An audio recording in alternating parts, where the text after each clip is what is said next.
So this is Waypoint Web3. This was a Twitter Spaces that I started to help foster a conversation about gaming in the Web3 space and all things related to it. Co-produced by Sanctor Capital and United Gamers. So thank you both for that. I myself, my name is Ilya. I'm one of the co-founders partners in Sanctor Capital.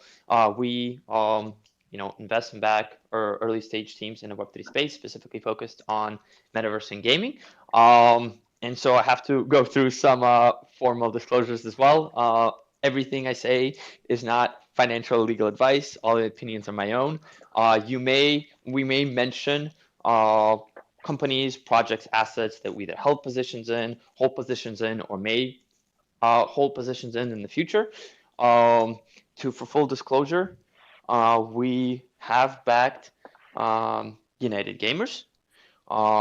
So think that should get through all of my formal things. This session is being recorded, and we will post a recording of this later. And you can also find the recordings of previous sessions posted as well. But I want to get into introducing our speakers. Today we'll be talking about casual games in Web3. We got some awesome speakers to talk to you all about this. So without further ado, I'm just gonna name the speakers that are up on my screen, and when you're called, please introduce yourself and say a little bit about your project, and we'll get underway. So first up on my screen is crypto analyst. Can you introduce yourself, please? I was just saying, don't start with me. Don't start with me. I'm eating. So pleasure to meet everyone. My name is Hussam. I'm in the space since almost 2016. Started mainly as a researcher in the space to learn more about the space because I didn't have the technical aspects, and then since then developed a lot of different sets of skills in the space. We've been building Snook for the past year. Alongside that, I do a lot of different things in the background, DeFi, active in a bunch of different other DAOs. That's it, in short. Awesome. Thank you. David, you're up next. Yeah, I'm David Benahum, the co-founder and CEO of Ready Games. I've been building mobile products for the last 15 years. At Ready, our focus is around empowering creator communities, doing that by giving game creators in particular access to game development tools. We have products for kids, building apps and games without knowing how to code, and then we have products for professional developers. It's in that context, last spring of 2021, that we as a company started exploring deploying Web3 games, particularly on mobile, particularly casual, mid-core, mainstream games, critically in compliance with App Store rules. Like, we want to know how to distribute blockchain games inside of Google Play, inside of Apple App Store, to reach those 2 to 3 billion mainstream game players. So we're totally focused on mainstream adoption. We, since spring 21, released a series of live operations tools that lets Web2 game publishers bring their game on chain in the mobile context in sub 30 days. So these are all the things you need to manage user profiles, wallets, achievement systems, leaderboards, currency management, avatar system, marketplace, the whole soup to nuts you need to build a tokenized economy, which builds us to the next thing. We did also release a utility governance token called Aura, which is meant to be white labeled by the Web2 game developers. We also realized there's no way in hell that the multi-million number of games on mobile are all going to offshore regions to issue their own utility tokens to generate tokenomics. We can totally see that's both illogical and hopeless. So there's a big market for a white label token that you can use to open those tokenomics in Web3. If you're a Web2 developer not interested in issuing your own, which is the vast majority. So that's what we're doing. We launched the platform about 30 days ago. We have the first games going live from third-party publishers at the end of this month. And we're looking to reach ultimately the size of Steam, but 20, 30,000 games distributed, blockchain, mobile, in compliance with the app stores. So we're excited. Awesome. That's what we're doing. Awesome. Thank you. I'm Germán, or JPEG Maxi here on Twitter, and I'm the co-founder and CEO at Runiverse, a casual/mid-core gaming ecosystem. So I've been in crypto for 13 years, and I used to be a high-stakes multi-table online poker pro for 10 years. And after I retired from the poker tables, I focused on performance marketing, both running my agency and running growth teams for tech startups, including consumer apps and enterprise SaaS. So I was owning metrics like user acquisition, conversion, retention, lifetime value, shortening sales cycles, etc. And since August last year, I've been focusing on Runiverse full time. I have some amazing partners that have been building games for 20 years plus. And we are focusing on creating a game that is fun from first principles. And we're focusing on attracting mainstream gamer audiences. So yeah, we're starting with, we're publishing first our first game mode in Q1 next year. And it's going to be a mini royale. We have already a pre-alpha playable demo. And yeah, that's our team is 30 people currently, 20 game developers, 5 blockchain devs, and then artists and community building people. So yeah, I'm pretty excited to learn from you guys. I see there's a bunch of super seasoned builders here. Awesome, thank you. Will, you're up next. Hey guys, Will Dean here, founder of Rainmaker Games. So Rainmaker is a blockchain gaming platform. We partner with games to get them visibility for gamers to explore, discover, find, play, and also move between games. We think that one of the biggest issues in this space, as we see it come up, is moving the value you accrue in one game to another, whether you have to bridge, find liquidity, figure out where the native token is trading. But ultimately, if you have value in one game and you want to move that value to another game, we find that the process is really hard, and Web2 gamers are never going to adapt to that. And so the first thing that we launched a couple of months ago was our discovery engine, which has about 400 games on it. We add about 5 games a week. And then the next thing we launched is our NFT GameFi marketplace. So we launched that about a week ago. We aggregate from Looks Rare, OpenSea, Rareable, 0x. We'll have Magic Eden soon. We'll have some of our own launches on there very soon. And then the next we have is our swap. So we have a swap coming specifically for gamers and a bunch more things past that. But very similar to Steam, except we don't own the games and just helping to build the ecosystem. Awesome, thank you. Glenn, please introduce yourself. Hey guys, Glenn McGuire here, CEO of Tribes Studio. Spent 6-7 years in crypto now. Super obsessed by the space, both kind of personally and professionally. Worked in gaming for just a little under 10 years with companies like King and Scopely. Decided to jump into Web3 just in January this year. Tribes is super focused on community-first gaming. We started building out our own IP. We started building it again in January, and the focus is to bring the community with us as we build out that IP across as many multiverses, metaverses, and games as possible. Awesome, and last but not least, Guy. Hey, hello everyone from Korea. My name is Guy, the CMO and co-founder of Tia Studios. My background actually is in esports industry. I work 7 years in the esports industry, like mainly data and content. And in 2020, I co-founded with my current Tia Studio co-founders social esports fantasy platform called Wrap-Off. Pretty successful in 2 years. Last year we decided to jump into the Web3 gaming space, and we founded Tia Studios. We are currently developing our first game. We are focusing heavily on strategy games. And we are creating Icons of Tia, which is the turn-based strategy game that's going to be released first for mobile. Follows a lot of concepts that we're going to be discussing today, very casual game oriented, mobile first, very quick, pick up and play sessions, heavily inspired by Fire Emblem, Chess, Legends of Runeterra, and other very famous games. We are creating our first game that serves as this seed. To engage, and create a core early community.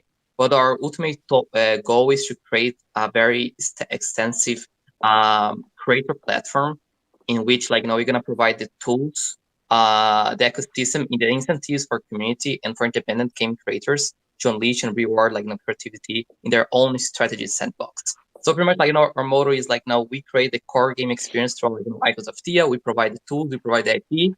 And the next thousands of games are built on our platform by our community with the tools and the ecosystem, to build the games, to give them the game modes, and to monetize them.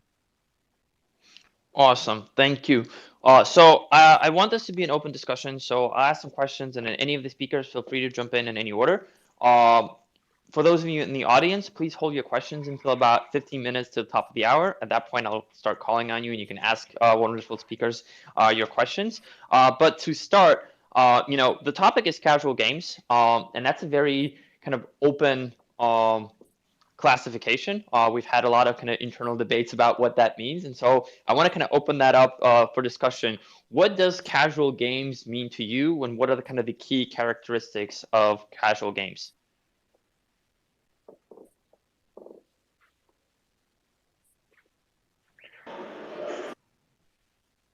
Well, I guess I can step in and just say, I think it is a sort of broad category. This is David here speaking. I think one characteristic is generally they're free to play. I think another is that you can pick them up and play them pretty much instantly, meaning there's very little setup or sort of knowledge base required to start. And from a skill standpoint, there is skill, but you can make a lot of progress in the beginning. Really not depending too much on skill. And finally, I think they generally have a very big solo component, meaning you're not depending on like going in a live multiplayer environment with other players. So those are some broad, like really loose definitions. I'm sure folks on this chat have other definitions to go beyond those, but those are some of the ones that I would think make a game casual. It's Glenn. I probably echo that. I think when I think of casual games, I think mass audience, easy on board. I think of it in terms of short sessions. The guys at King will often talk about bite-sized magic, creating great casual experiences, allows a person to kind of pick up a game, play in 2-3 minutes. And how can you kind of potentially fill the void? That 3 minutes as you wait for a train, that's 7 minutes as you stand outside waiting for someone. And casual mobile gaming can kind of fill those gaps really easily. And the experience has to be equally as good as any other gaming experience. You have to feel that sense of satisfaction, that sense of completion, whether or not it's puzzle oriented or experience oriented. Yeah, I can add, Guy speaking here, I can add on the aspect of accessibility. I think there's a clear reason why 90% plus pretty much every single casual game can be mobile, because everyone regardless of device, regardless of localization, should be able to play these games. I think it's a very core element of what a casual game is. Anyone regardless where they are, they can just pick up the game very fast, and as as David mentioned already, it's very easy pick up and play, no harsh tutorial needed in other tools here. It's very simple, very easy, and the short session makes complete sense. Regardless of where you are, so you should be able to play these games. So if you're on a break from a lunch break, for example, you're on the subway, regardless of where you are, you should be able to play these games, and those form the core elements of casual games. I think I'll add one thing to the list, which I just came to my mind, which is you typically play them with one hand. There's something about just playing a game with one hand that feels very casual. The minute you need both hands, I feel like you're stepping into something more serious, like Call of Duty Mobile, for example. You're definitely going to need both hands. So I think there's a one-hand element to casual too.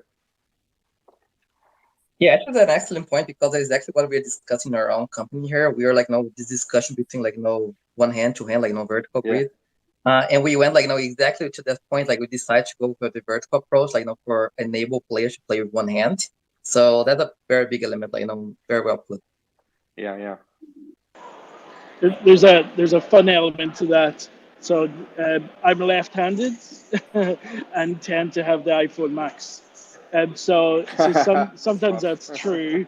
But whenever UX person thinks of a right-handed person, there's a need to get the other index involved sometimes.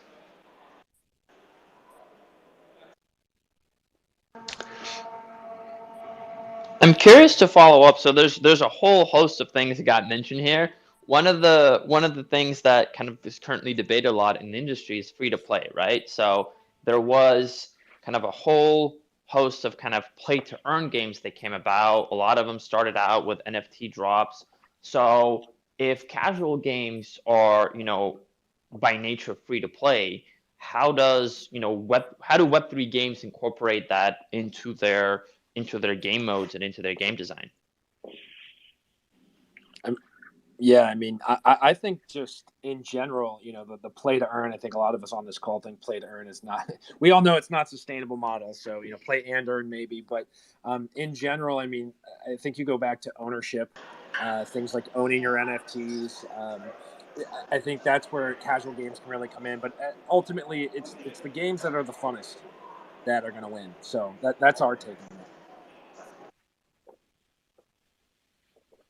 I believe the major question here is how do you finance these rewards on those games? Like whatever game you're going to build in Web3, the question is how are you going to allow the players to play? What is the NFT going to do that in that game? And if that player is playing now and earning something, where is that money coming from in?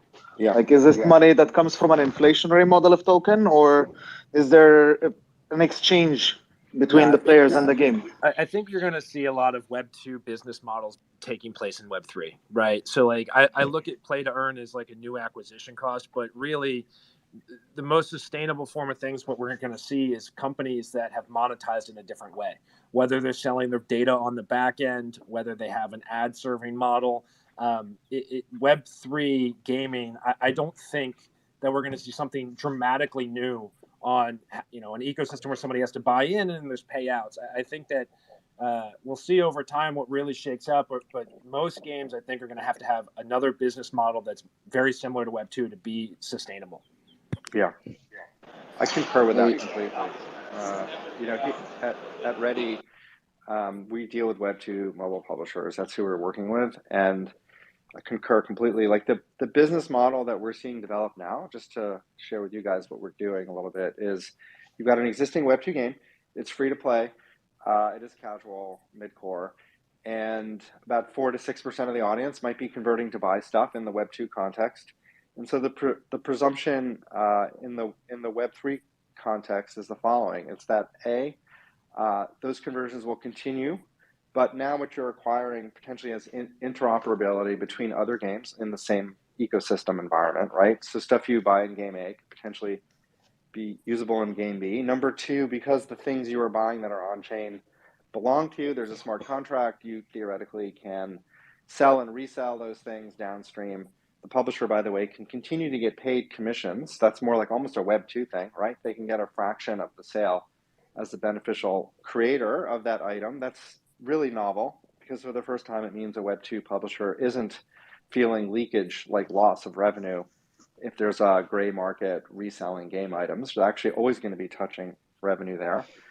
And then from a reward, the sort of play to what would be typically called, play to earn or whatever. We say play to own at this point. From our perspective, all of the NFTs that are being generated in these free-to-play games have to be infused with the ecosystem token. And the reason why it's necessary to put the token into the NFT items is that allows for effectively staking and yield to occur around the stuff you're buying in the game. Because you think the game is fun, you want that sword, that power-up, you're going to buy it anyway. Now it happens to be an NFT, it happens to be infused with the token, it creates a sync. It allows the ecosystem to then give you effectively loyalty rewards.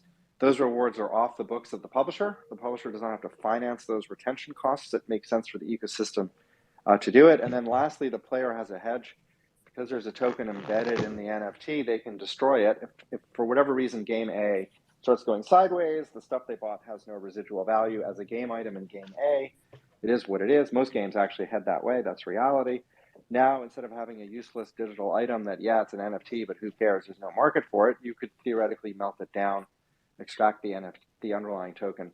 And that token value is uncorrelated to any one game, right? It should be correlated to the value of the whole ecosystem. So this creates, I think, a path to new forms of tokenomics. They only work if they're collective, if they're shared, if they're interoperable. They start to fail if they just work in a single game and there's a wall and you can't get out of that game, blah, blah, blah. That's not going to work. That's actually a lot of the original pay to earn, whatever we want to call it, Web3 model, was that type of very constrained logic. That's not going to work at scale in free-to-play games. So those are some of our thoughts on like how those economics change.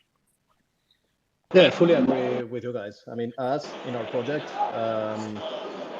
we completely move away of the P2E and even play and earn labels. I mean, we think that both concepts are misleading.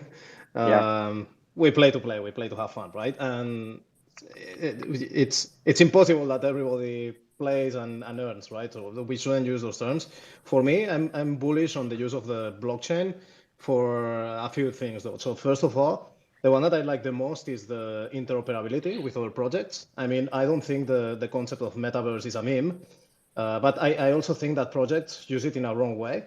So for me, there's no such a thing as a game being a metaverse. We'll see a metaverse once we start seeing interoperabilities between different crypto games. And this is something that we started to see already. For example, the game Sunflower Land is the name, right? It runs on Polygon. They partner up with Millions on Mars, which runs on Watts. And they created a simple interoperability, which is more or less to complete a mission on game A, you need to go farm some resources in game B. I think this is super interesting. It's a way of bootstrapping network effects that is very much needed in the blockchain space. Then unlocking value. I mean, one of the main sources of monetization for free-to-play games is paid accelerated progression, right? Well, if player A spends a bunch of time creating super strong and cool characters and weapons, and she wants to liquidate them, it could make sense that player B, a whale, one of those 20% of wealth that, or like 80% of the revenues of the ecosystem, could want to buy those assets and take it from where player A left it, right? So having these assets in an open market with lower intermediary fees makes sense to me. Another one would be the ability to reward creators forever. So I'm very, very bullish also on user-generated content on the blockchain. I believe the concept of create to earn makes sense. And thanks to smart contracts, we can reward creators with liquid tokens for as long as their creation drives value to the ecosystem, right? Now, for things like customizable land, projects probably should experiment with land value tax in order to incentivize creators, rather than just encouraging whales to hoard and speculate, right? But yeah, I mean, developers could design always the gameplay and economy balance, game modes, and lead the community initiatives, and then the community could take more part in create characters, cosmetics, lore, map, etc. I mean, visuals is the easiest thing to scale in games also, right?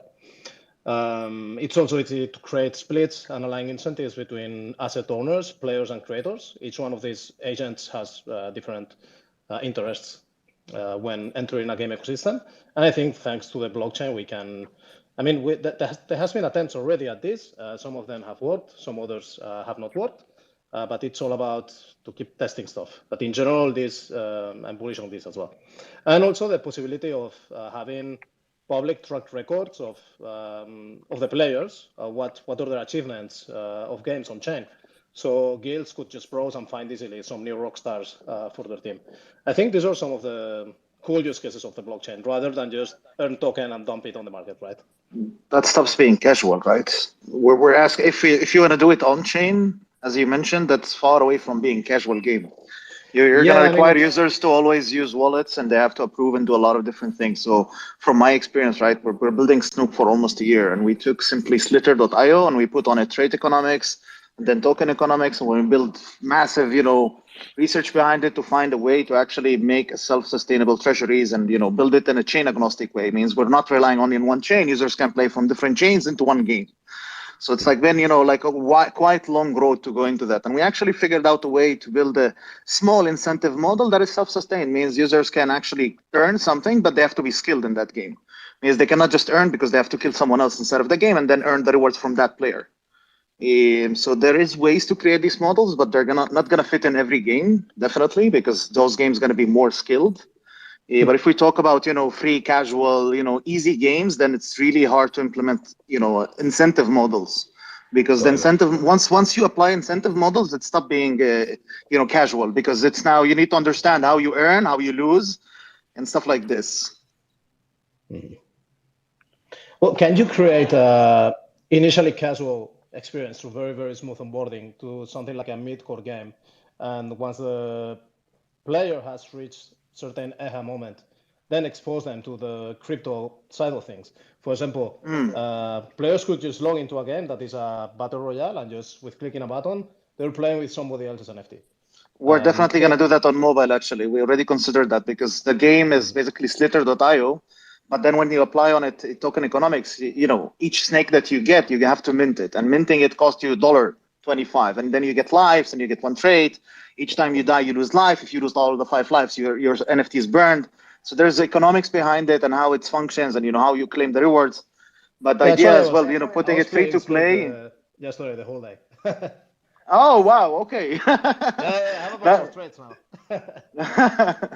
So the part of actually making the game for free for users to play and try it, it's something that we had already in mind, because then, it stops being casual. Once we apply the models on it, it becomes much more, interesting for those who want to actually dive into such game and be skilled at it. But yeah, the onboarding has been one of the heaviest things, actually. Yeah, for sure. I agree. I think there's a lot to improve in terms of onboarding. And I think the next wave of adoption of blockchain gaming is going to come through smooth onboarding with, honestly, custodial wallets. So we're working for the past 6 months on R&D on how to take. So the game is built on Unity, and move it to mobile, and then you don't want users to use MetaMask on mobile, because then that doesn't make sense. MetaMask on mobile doesn't work. And having a custodial wallet is also a risk on the provider who's building the game, right? Like who's going to hold these funds if users are earning something. So that's something we're going to share soon on the white paper, how we're going to be solving this, but probably a time frame of 3 to 6 months. Cool, exciting. I'll just say in our case, what we're doing is we don't use the word wallet. The user sort of generates a wallet. The way it works is in the casual game, there's a moment where there's an incentive to log in using Facebook, Google, or Apple, right? It's the traditional OAuth flow. You do that to basically preserve game progress / preserve your account. It has nothing to do with Web3, right? It's a traditional Web2 thing. So when that occurs, we instantiate the wallet at that moment. The wallet is made, it's mobile compatible. At that point, the user still doesn't really realize they actually have a wallet, but that is in fact what they have. We then, on their behalf, will place the NFTs they purchase into their wallet. The user then has a sort of power user option where outside of the game, they can log into their profile on mobile browser like Safari. The wallet is compatible with all mobile browsers. They can go into their user profile using the same OAuth flow, at which point they have access to their Ready wallet, at which point they can link their MetaMask wallet if they're that type of user to their Ready wallet, at which point they can move the NFT out of Ready to MetaMask, to OpenSea, or any other third-party market. So we spent a ton of effort just getting rid of all that UX friction, and really, at this stage, it's no different than any OAuth transaction you do in Web2 to instantiate that wallet experience. So that's how we've handled it. I think there's an incredible amount of things to unpick in the last kind of 15 minutes of conversation. There's obviously a lot of super clever people on the call. I think I'd take it back to a really basic thing, which is people step into gaming and gotta keep to those core principles. The game still has to be fun. There has to be little onboarding challenges. You have to provide, if it's a social game, you have to provide the social elements of it. And all the things that are mentioned are incredible. It's just the counterbalance to that is casual gamers are used to picking up their phone, clicking on a button, playing a game, and putting it back in their pocket in 7 minutes. So everything that we do that's been mentioned, and broadly, the only thing I would probably add to that is identity. So blockchain is a great way to prove out identity for people, whether or not that's games that I've played, people that I'm connected to, assets that I own. We've got to just keep to those basic principles. It still has to be fun, and casual and hyper casual customers are used to having an incredible experience in minutes.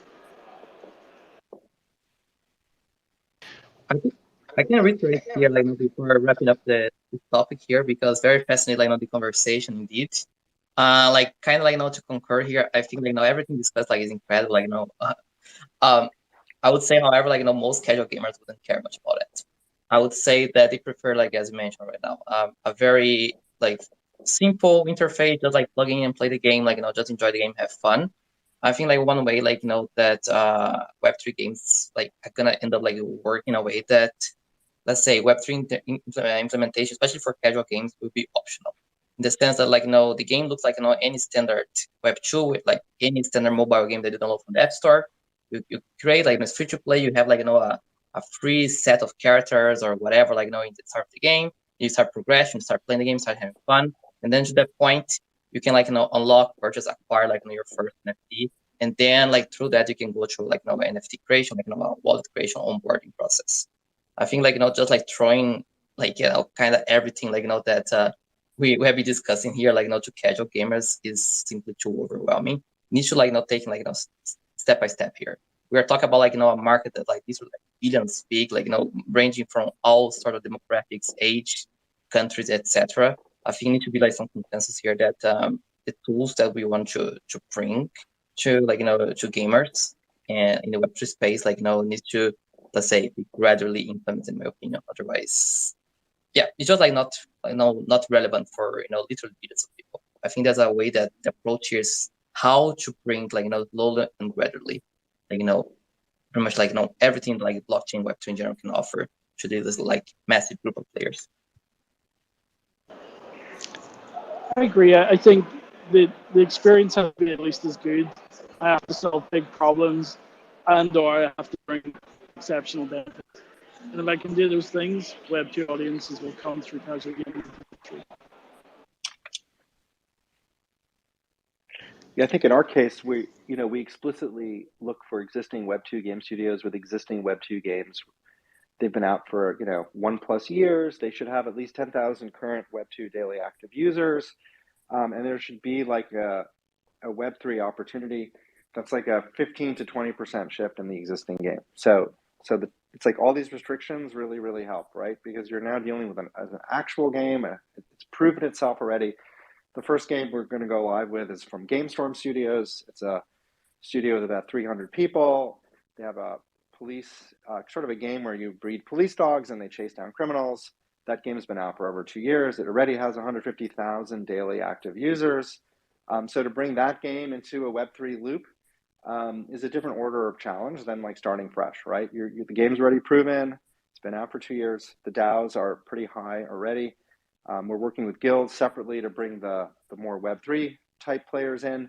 And so we're going to learn a ton like over the next 30 to 60 days as these games start going up as to like how can you leverage existing Web2 game loops into Web3? Because that's really where we're starting from, is like let's take workable existing Web2 opportunities that are functionally successful economically for the publisher, and how do you extend further with a Web3 mechanic? So I think that makes answering those questions easier than if you're like, oh, we're starting with a fresh new game from zero that's going to be Web3. I think that just presents all these other layers of complexity. Like, does the game suck? Is the game fun?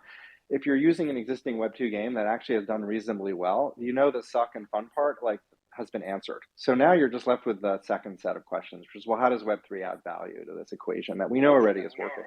So we like that kind of partner. Those are the studios we're working with, or those types of studios. I completely agree with you, actually. So like, as I mentioned, we took actually a free-to-play game and we put on it tokenomics and economics, and we had to do a lot of research on that because nobody have done that before. So we had to figure out how to make it self-sustainable, or how this would make sense in game economics, and how to keep the game fun, because once you start applying those, they make the game less fun and less, casual, because now you need to do other things. Yet we went on a game that actually was successful, still successful. People still play it when they have time. But it was kind of like a reverse approach. And I believe that your approach is actually cool. You went with something that is already working in Web2 and already generating money, and now moving it to Web3. It's the same that other tools that will pop up. So like one of the things that you will notice that once you do these on-chain, you need sort of like Google Analytics on-chain. You want to see what these users are doing, how they are developing, how much does it cost you to actually acquire each user on-chain? Because if you're basically, the user need to pay something to play, or they need to purchase something or need to do something, you can see all of that on-chain, and then you know how much you're spending on each user that comes in. And that thing, these things, if they happen, on the blockchain, are not happening in a centralized way, you're going to have to need that tool. Like, there's no such tool at this stage. There's no even like marketing tool for Web3 games. right? Because then if you have an on-chain data, how do you retarget these users? You're not retargeting them through Google, Google App or other ads, the traditional ones. You're going to need to do other things that are driven from that data, and these tools are not existing yet. Well, I think you're totally right. I'll just give you a visibility into how we dealt with it, because we do have analytics for this, but the way we got to it was because the game publisher is using our tools, which are Unity compatible. That's the assumption. Most of these games, or all these games, are in Unity. When the interaction, the live operation occurs in the game, meaning the user did something to like acquire an NFT, for example, we can log that, right? We can log that analytic event. And so we can begin to create like a proxy essentially for what's happening on chain. That's not actually querying the chain directly, because we know that these operations have to run through the game anyway. So for now, that's how we're doing those analytics. For what you're saying, we want to know exactly like what's the average revenue per paying daily active user. The test that we did in Web3, where we took Web2 to Web3, we saw like a 500% increase in the spend. It went from like an average of $4 and change in the normal free-to-play Web2 context for a user who makes a purchase to $23. We're like, oh my God. Now, obviously, it's very early adopter, early days sort of novelty, but I think it begins to point to like, if the player really believes in ownership and like acquiring a digital asset where they're the true legal owner of that item, it does change the equation from being a consumable to an asset you own. And then the price point shift. So we did see analytically like pretty crazy shifts in spending. We'll see if that holds at scale. Obviously, if it holds at scale, we'll write about it publicly, do case studies, because that becomes an incredible incentive for more Web2 publishers to be like, oh my God, we have to bring some games on chain. Just look at the ARPDAO, how it's shifting for these Web3 opportunities with players. Talk about your kind of easy intro question. That was an awesome back and forth. I do want to kind of hone in on the ownership bit, because it came up a lot of times.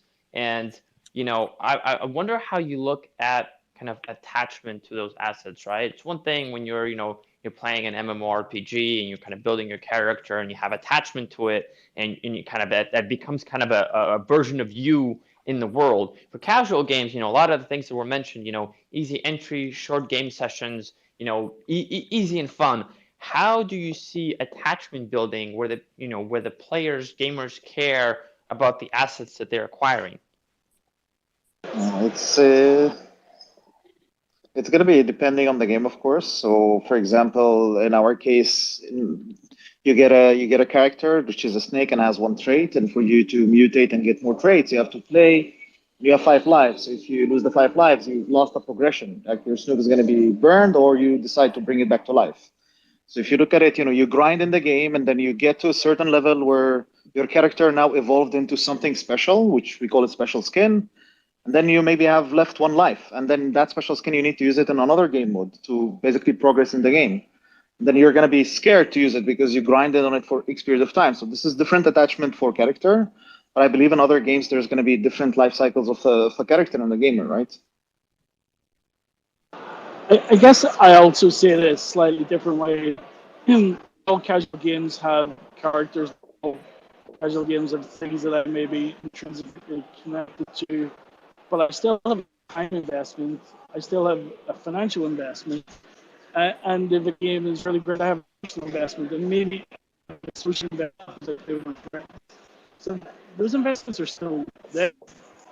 They're there in the Web2 world. It's how you maintain them and how you. I think your connection is not stable. We cannot hear you well. I apologize. On 5G, so I'll try to go through the. Yeah, Glenn, you're breaking up a little bit. I think I'm going to add one thing to this ownership discussion. I think there's a distinction between ownership inside of a specific game context and then ownership across games, and like why and the relevance of that. And so I think part of the challenge here is Web3 just works better when it's interoperable, when there's a collective. It works not so well when it's just siloed. And so when you look at a game, there's basically 2 parts to a game. There's the core game, and then there's the metagame outside the game. The core game is stuff like, you breed a character, and in that game core experience, you have better skills with that character, you can win in the core game, and potentially there's a Web3 component there. Clearly, that's only going to have value in that core game, right? It's sort of hard to see how that has value in another game because it's not the game balancing. Everything else is just unique to that core game experience. Then you have the metagame. Well, the metagame is like the user profile, the lobby before you enter into games, if there's a multiplayer component, the leaderboard mechanics, if it's turn-based, like the ability to potentially communicate outside the game with other players, the ability to form leagues or collectives with other players. All that's the metagame, right? Things in the metagame don't necessarily impact the core game. The metagame is where the value of Web3, I think, is much larger. Because metagame is about recognition, player recognition by other players, and it's in that context that suddenly things take on a different level of value. So in our situation, we encourage publishers to primarily use Web3 in the metagame context explicitly, and to have all the games coming into the ecosystem recognize each other's metagames. Meaning what? Meaning the same user profile, which is on-chain, logs into game A or game B or game C, like a Steam profile in the Steam context. And because of that, the metagame results across all the games can be unified in that profile and should be visible, like across games. And where there's swag or other things that are heroic that got acquired in game A in the metagame context, like profile, swag, and so on, it should be visible in game B, and vice versa. That begins to create a halo where the rarity and the ownership of these things becomes more meaningful because it can be perceived and seen by more and more players. So that's just a broad theoretical construct, but basically just to sum it up, the metagame is where Web3 is going to start. And the core game, I think, will adopt later for the simple reason that the core game is by definition not as interoperable, if at all, as compared to the metagame.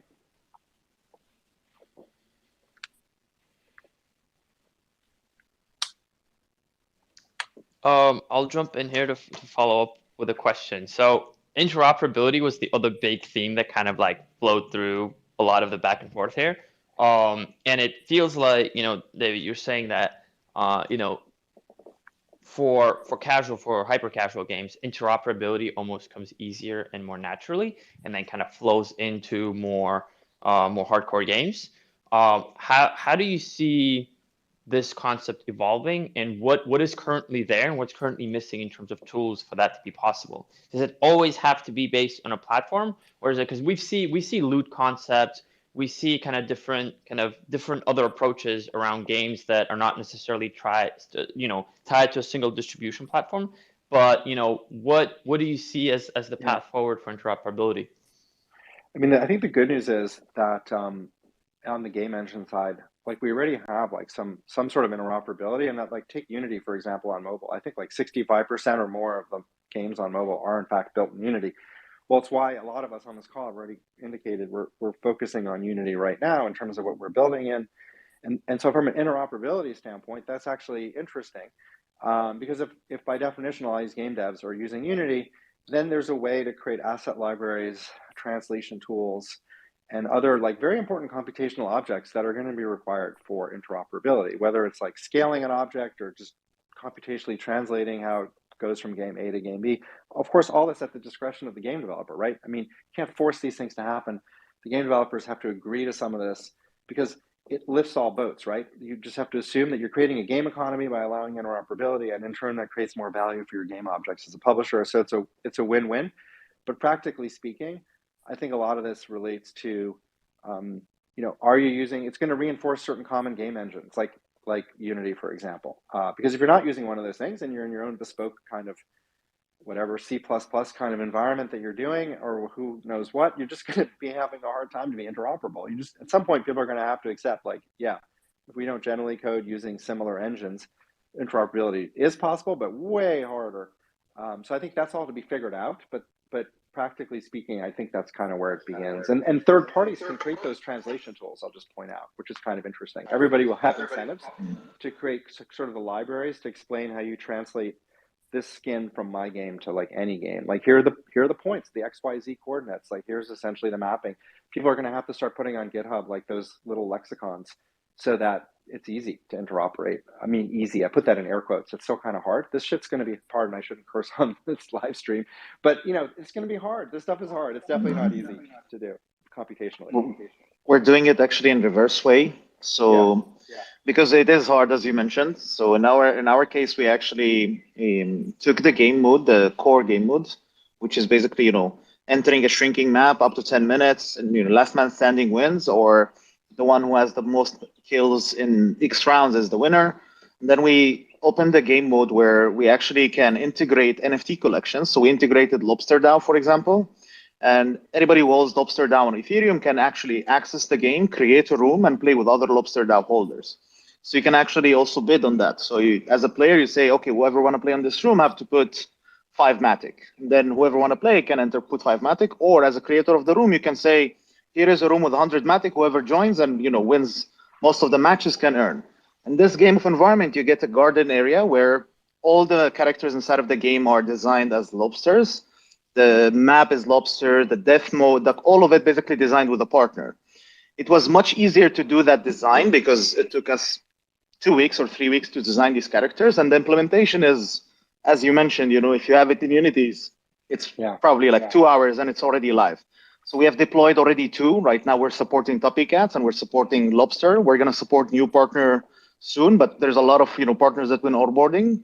And for this game mode, it's open. So basically, even an influencer who want to now open and play with his own community can come in and say, hey, I want to whitelist my own collection, and I would like to design with you. So they either design it by themselves and they bring the designer, or we bring them a designer and they pay the fee for the designer.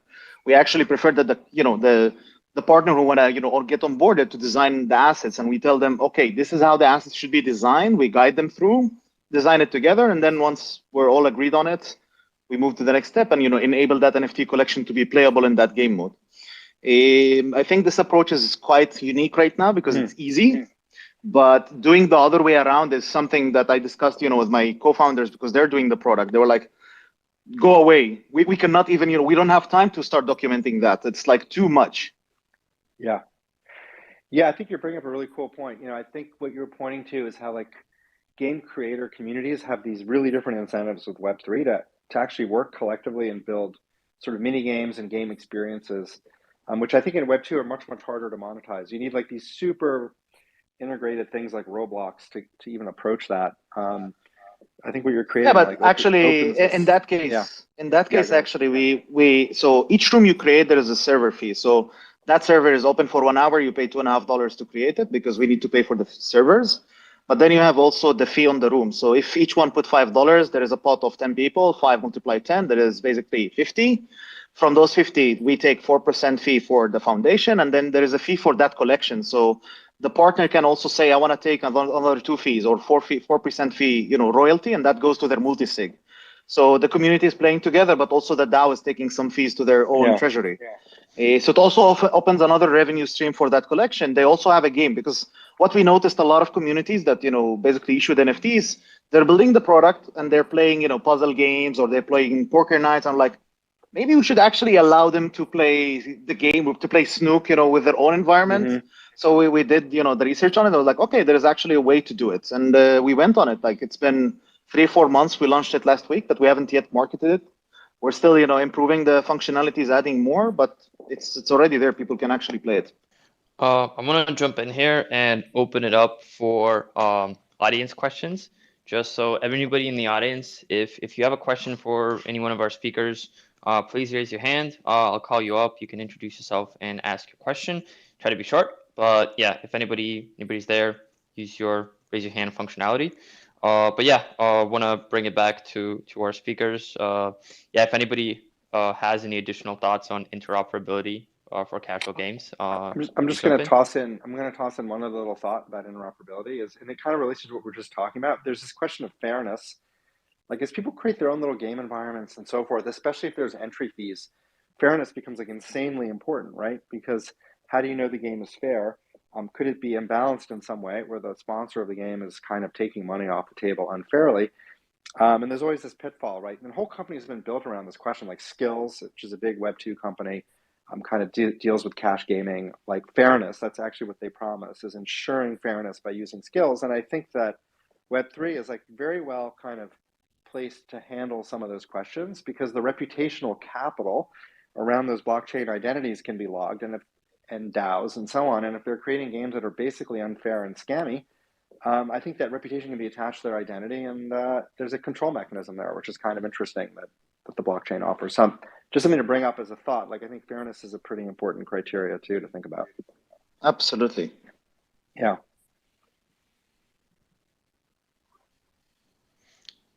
Any of our other speakers want to weigh in before I go to another topic? Nope. Okay. I wanted to talk about kind of the tooling around casual games and kind of what do you think about? We talked a little bit about user onboarding, but what is it that's currently missing for kind of a more seamless onboarding experience? We talked about that. One of the prerequisites for casual games is how quickly you should be able to jump into the game. We all know Web3 is kind of far from that right now. What do you think is missing? We have a number of game developers right now. How are you approaching that for your own games as far as making that kind of onboarding experience more seamless? I'll just say on our end, part of it, in addition to the wallet being instantiated by the OAuth, Google login, kind of Facebook login transaction, we also presume that the purchase of the digital goods that are on chain are using what are called the Web2 in-game currency. So the jewels, the gems, all the normal stuff you buy in a free-to-play game if you decide to buy. And the reason that's so important is that's where Google and Apple get their commission, right? It's when you purchase those Web2 currencies, they've gotten 15 to 30% on that transaction. The player is super familiar with that. Like, oh, I can get a basket of gems for $10. Like, I'm going to do that. And then you're going to trade those gems essentially for that NFT asset. And making all of that really seamless is so important because now the user experience really is adjacent to the Web2 experience, which has been working for the last 10 years, right? It's built a multi-billion-dollar, probably the largest single gaming category globally is the free-to-play mobile category. So we know it works. That's one way we're smoothing the UX is by embracing that reality and not trying to evade it, fight it, go around it. Just it is what it is, and it's actually pretty scalable. So that's one thought on reducing friction.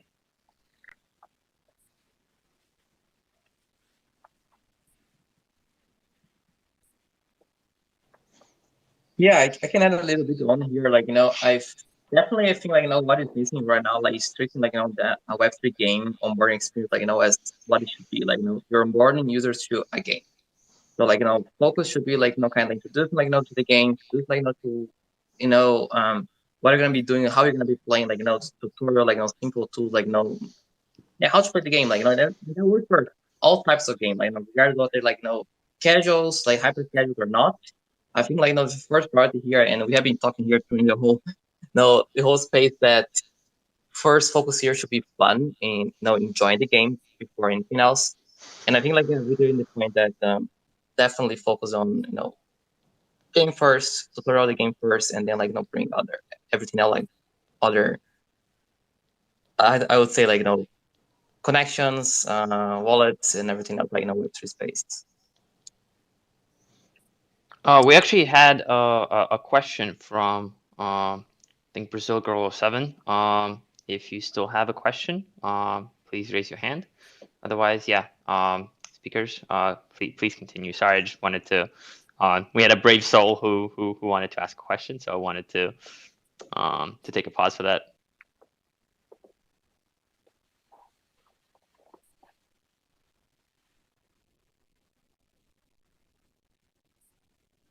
Nope.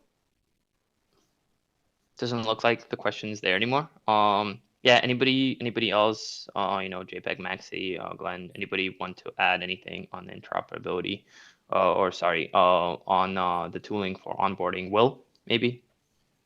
Well, for us, we are exploring now a new tool that is called Stardust. And what this tool does is it makes it really easy for game developers to turn game assets into blockchain assets in a way that the user doesn't even realize that there's the blockchain involved. So we were actually building in Solana, and they are not. I think there's the version for Solana is going live in 1 month, I think. But yeah, our idea with the game, I mean, I'm talking about not exactly casual, but as I said before, we're doing more mid-core game. Our idea is that after people create an email account, they click a button and they get thrown into a battle. They should not be bothered with any sort of transactions. And what they will be using is other people's NFTs. And of course, some transactions are required in the background. We actually have the tech already for making this lending system possible. We are using it at our staking platform. So what happens in our staking platform is you stake your NFT, you send them on a mission, and you get back a programmatic NFT in your wallet that tells you, with some information overlay in the NFT, tells you which mission the NFT is clearing. It tells you when the mission is going to be cleared, and you cannot send that programmatic NFT anywhere. So basically, for lending NFTs to other people, we're going to use the same tech. And what Startup does is it allows you to decide who's going to pay for a transaction. So the person who's lending out the NFT can pay for the transaction. So the new game player is going to be using other people's assets without even knowing that there's a blockchain thing running in the background. And for us, it should be as simple as that: click button and be on the game. And whenever you're past the aha moment, then yes, you can get exposed to the blockchain assets. But then, at that point, the user should have enough information of why the blockchain is there and what are the benefits. We're at the top of the hour, and so I usually like to end these talks with kind of a quick roundout about what everybody's excited about. And so if we can just kind of go in the kind of initial order, we introduce ourselves with what is it that you're excited about in the casual game space for Web3 in the next 6 to 12 months. Hassam, you can go first.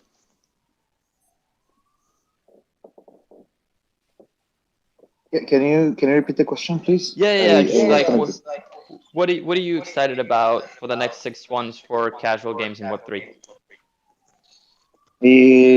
From the recent conversations that I've been having behind the scenes, I'm actually seeing a lot of new Web2 builders coming in to build actually really fun games. I think in the next time frame of 6 months, we're going to see a lot of cool games coming in, maybe by end of the year. Also coming into it, with new technologies, everything that we spoke about right now is being cooked for at least a year right now. So we're going to start seeing those coming out in the next 6 months or by end of the year. And then, probably from that point on, we're going to see also better onboarding into Web3. We're going to see really mainstream adoption into Web3 through games. It's not going to be in millions or billions, but we're going to start seeing that happening because everyone is already aware that without easy onboarding and fun games, this is not going to happen. This is not going to work. We're going to have to focus on that.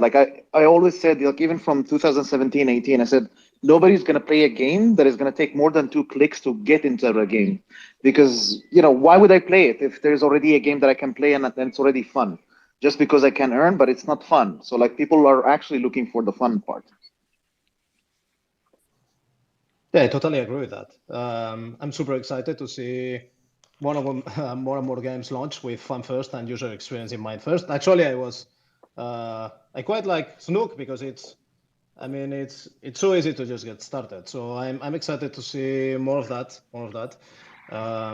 Also, this is not about casual games, but I'm excited to see how it goes with the Epic Games Store.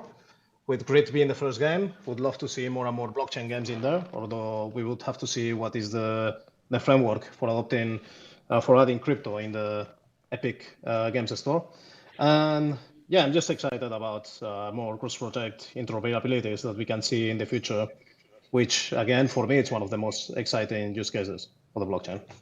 And at this stage, just to keep in mind, we are focusing on the game itself. We haven't even focused yet on the onboarding. So we're now having time to focus and go backwards on the onboarding, because first the game have to be fun. Even if 10 players can play and enjoy it, you have those 10 players with you, right? That's what we've been doing actually. We have really nice core that have been going with us for 8 months. Some of them became part of the team. But then you look at right now, the game is fun, the game is stable. Let's work on the onboarding, and then we start going outside and think, okay, how could we make the onboarding more fun? The minting of Snook, how it could be more fun, because right now you see just transaction. How could we convert that transaction into something gamified, right? Instead of transaction pending, you should put some visualization, right? So we're going into these areas right now. Yeah, that makes sense. Makes a lot of sense. Awesome, Glenn, Guy, anything to add?